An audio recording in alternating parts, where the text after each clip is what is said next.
Hey folks, it's been a while since I recorded a video for you, but I wanted to finish off the series of videos about the bee story.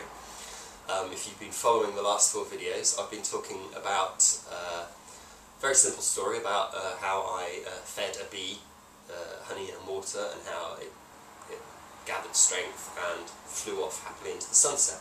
And I've been using that story to illustrate certain ways in which you can use stories and the power of stories in those different situations.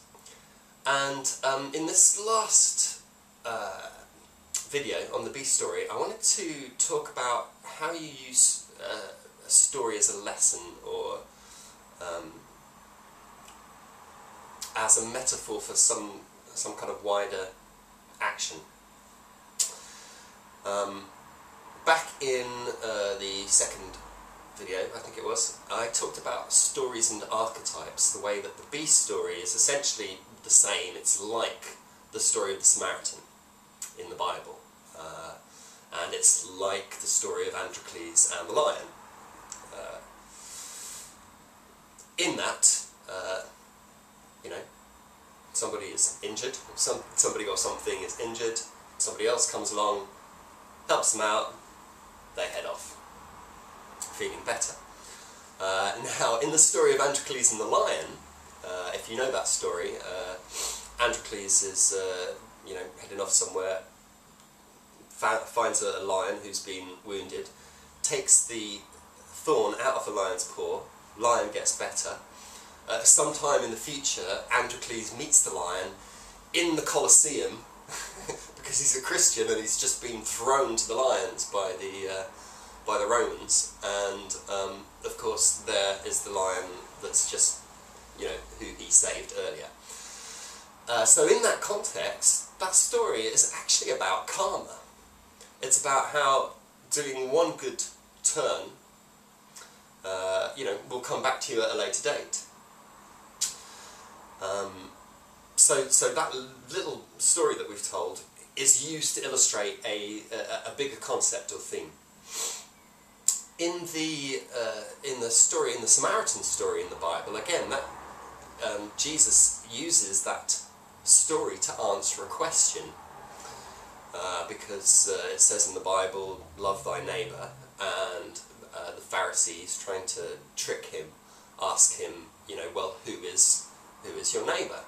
And Jesus answers with the story. He says, okay, so there's this guy sitting by the side of the road, all messed up, he's been mugged. A rabbi comes past, doesn't do anything to it, doesn't help. Some other guy comes past, doesn't help. Samaritan comes by, helps. Who would you rather have as a neighbour? Who would you rather have as a neighbour? So he uses the story to turn that around, to answer the question, and he avoids getting trapped in that particular situation by saying something he shouldn't have. Now, with the story of the bee, there's various ways that you could look at that in a kind of broader context. What is it a moral for? What's the lesson contained within that? Now, for me, this story is a bit too simplistic for this context. I probably wouldn't use it much in this particular way, but just to give 2 examples, as a children's story, telling it as a children's story, then in that context, what I want actually the child to identify with me as the person doing the caring. It becomes a lesson in looking after people, and the good that can come of that, even if that good is just that you feel great. In a broader context, I've been thinking about this. Well, I don't know whether you've heard, but bees are under threat. They're dying out all over the place and nobody knows why. It's like they've got some mysterious illness that's wiping them out. And, maybe it's not a lot, but that little bee, there was an action that I could take to help save that one bee. And maybe that's not going to save the whole, species of bees from whatever fate awaits them. But that situation is like the individual actions that we can take as consumers to reduce our carbon footprint, or the individual actions that we can take to reduce our recycling. It's a kind of demonstration that a little action can have a reward, even if that individual action doesn't really seem like much.